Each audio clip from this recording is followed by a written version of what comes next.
katika kaskazini mashariki mwa Rwanda. Kwenye milima inayopanda kama vipeo vya dunia, lipo jiji linalochukua pumzi ya jiji ambalo limezaliwa upya kutoka katika majivu ya historia. Jiji ambalo halipo sawa na jiji lolote barani Afrika. Limejengwa juu ya vilima 100. Kila kilima kina simulizi yake, kila mtaa na barabara ina kumbukumbu. Hili ni jiji la Kigali. Kigali si jiji la leo, ni jiji lenye mizizi ya kale. Jiji lililopitia misukosuko, ukoloni, machafuko ya mauaji ya kimbari na kuibuka kuwa alama ya matumaini ya maendeleo barani Afrika. Je, unajua nini kuhusu jiji la Kigali na nini kilichojificha ndani ya ardhi hii? Fuatana nami kwenye simulizi ya ajabu ya mojawapo ya historia ya jiji hili la Kigali. Karibu The Storyside.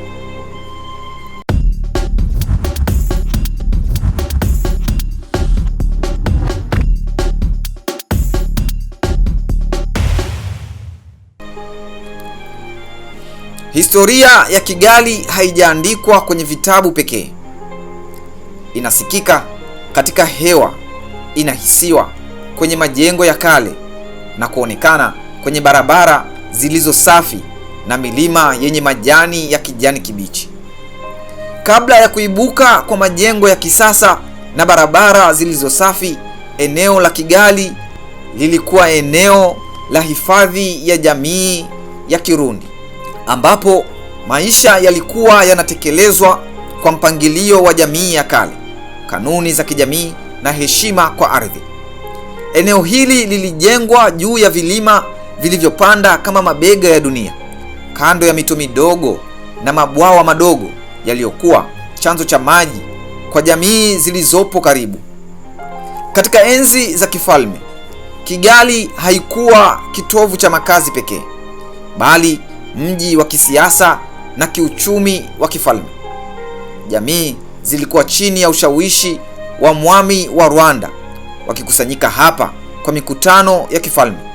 Wakapanga mikakati ya kijamii, kulinda ardhi yao dhidi ya maadui wa kigeni na kupanga jinsi rasilimali za asili zingetumika kwa manufaa ya jamii. Vilima vya Kigali vilichaguliwa kwa uangalifu mkubwa. Kila kimoja kilikuwa na nafasi ya kulinda ardhi dhidi ya mashambulio, kilichangia mali za kijamii na kiusalama, na kilihifadhi mandhari ya kijani yenye miti, majani na mimea ya asili.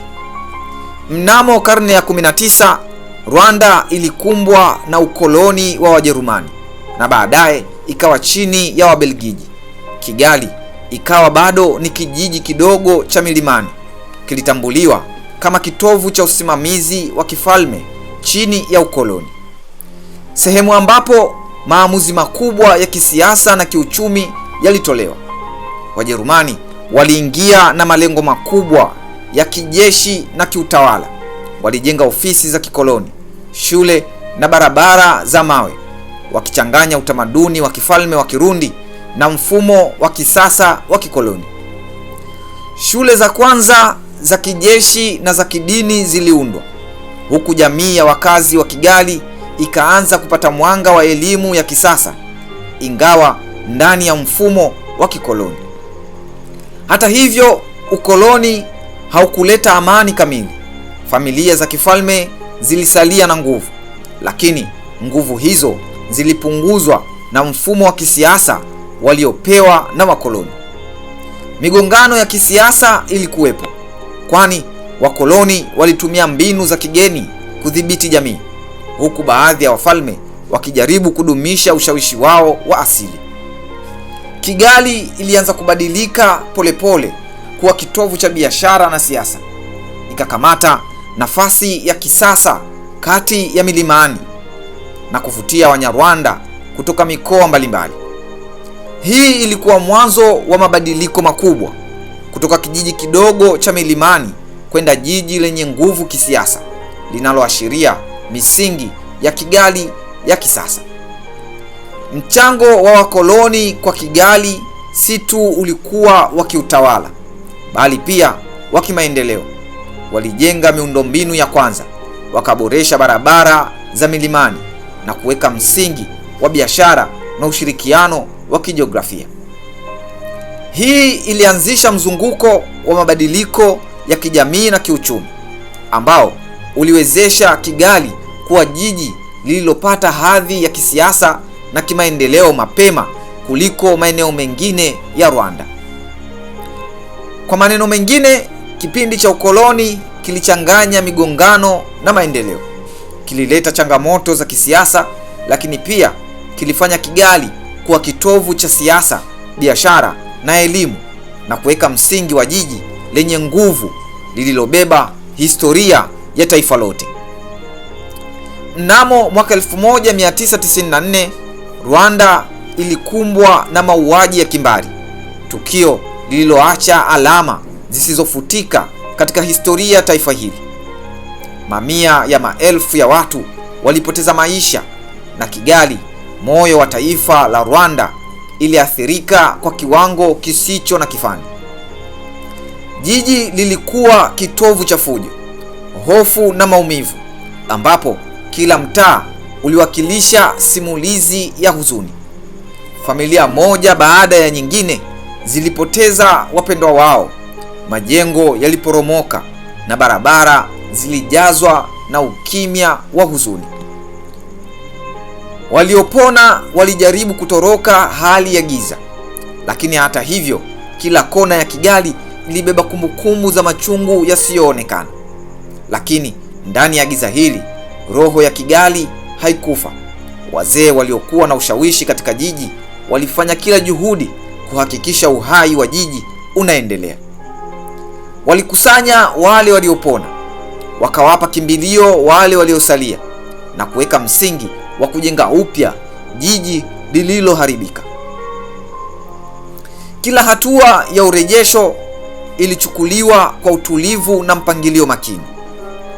Mabwawa yalisafishwa, barabara zilisafishwa, shule na hospitali zilijengwa upya, na jamii zilipata nguvu ya kuendelea na maisha yao. Hii ilikuwa hatua muhimu katika historia ya Kigali, kwani jiji lilianza mchakato wa kujibadilisha, likitumia maumivu kama msingi wa nguvu, na hatimaye kuibuka kuwa alama ya matumaini na mwanga wa taifa lote. Kwa maneno mengine, mwaka wa 1994 ulikuwa ni kipindi cha giza lisilo na kifani, lakini pia ikawa mwanzo wa Kigali mpya, ambapo maumivu ya zamani yaligeuzwa kuwa msingi wa ustawi, mshikamano wa kijamii na nguvu ya kuibuka upya. Baada ya giza na machungu ya mauaji ya kimbari ya mwaka 1994, Kigali ilianza mchakato wa kuzaliwa upya. Jiji lilianza kupata sura mpya. Barabara safi za mpangilio mzuri zilijengwa kuunganisha milima na mabonde, zikiruhusu usafiri na biashara kuendelea kwa urahisi. Majengo ya kisasa yaliinuliwa juu ya vilima vya kale, yakichanganya urithi wa kihistoria na mvuto wa kisasa. Hali hii iliashiria kuunganisha historia na maendeleo, alama ya kwamba Kigali haikutaka kusahau maumivu, bali kuifanya historia iwe fundisho. Maeneo ya kijani yaliyokuwa sehemu ya msitu ya asili na mabwawa madogo yalihifadhiwa kama sehemu za kupumzika, ikiwa ni jukwaa la jamii kuungana, watoto kucheza na wananchi kupata faraja kando ya mito na miti. Hii ilikuwa njia ya kuendeleza urithi wa asili, huku jiji likibadilika kuwa kioo cha mpangilio wa kisasa. Kwa heshima ya waliopotea, jiji lilipata jina jipya kwa heshima ya uzuri, yaani jiji safi.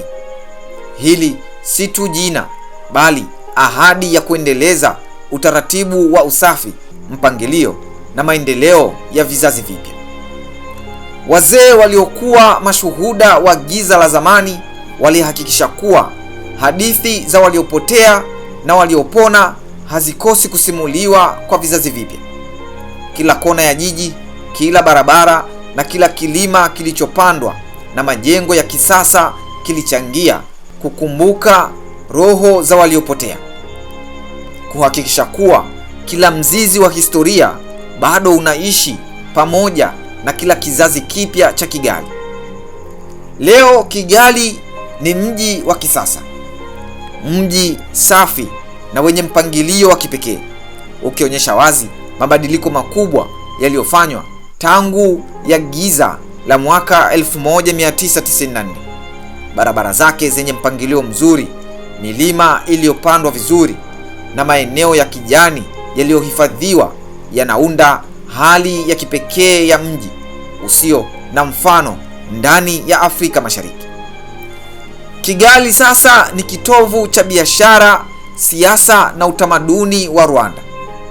Ni hapa ambapo mashirika makubwa ya kimataifa yanafanya kazi, wajasiriamali wanapanua mitandao yao na watalii wanapata uzoefu wa kihistoria na mandhari ya asili kwa wakati mmoja.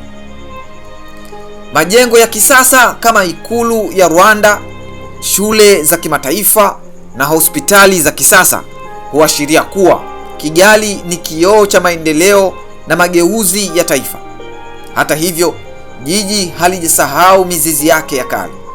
Vilima vya kihistoria, mito midogo, mabwawa na baadhi ya majengo ya kale bado yanadumishwa, yakihakikisha kuwa vizazi vijavyo havitasahau historia ya taifa hili.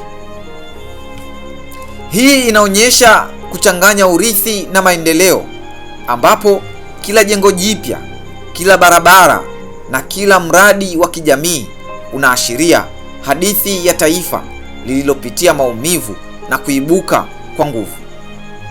Kigali ya sasa ni mchanganyiko wa historia, maendeleo ya kisiasa na alama za taifa, ikionyesha ulimwengu jinsi taifa lililopona kutoka giza linavyoweza kuwa mfano wa ustawi na mshikamano wa kijamii.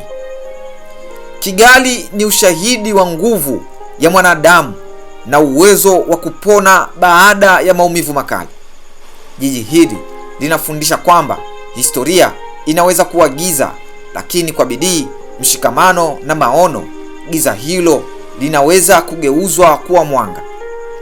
Jiji hili ni kumbukumbu hai ya historia ya Rwanda, chimbuko la maono ya taifa na alama ya matumaini kwa Afrika nzima. Unapopanda milima yake, ukitembea kwenye barabara safi na kusimama kando ya mito midogo, unahisi roho za waliopotea, nguvu ya walioko hai na ahadi ya vizazi vijavyo. Kigali ni zaidi ya jiji, ni simulizi la kuishi, kupona na kushinda. Je, unafahamu nini kuhusu jiji la Kigali? Tuambie maoni yako kwenye comment. The Storyside tunakusimulia kila hadithi za Afrika na dunia kwa namna isiyosahaulika. Ni mahali ambapo tunafanya historia haiishi, bali inaishi kupitia simulizi zetu. Usisahau kusubscribe, kulike na kushare simulizi hii kwa wengine. Tuonane kwenye simulizi inayofuata hapa The Storyside.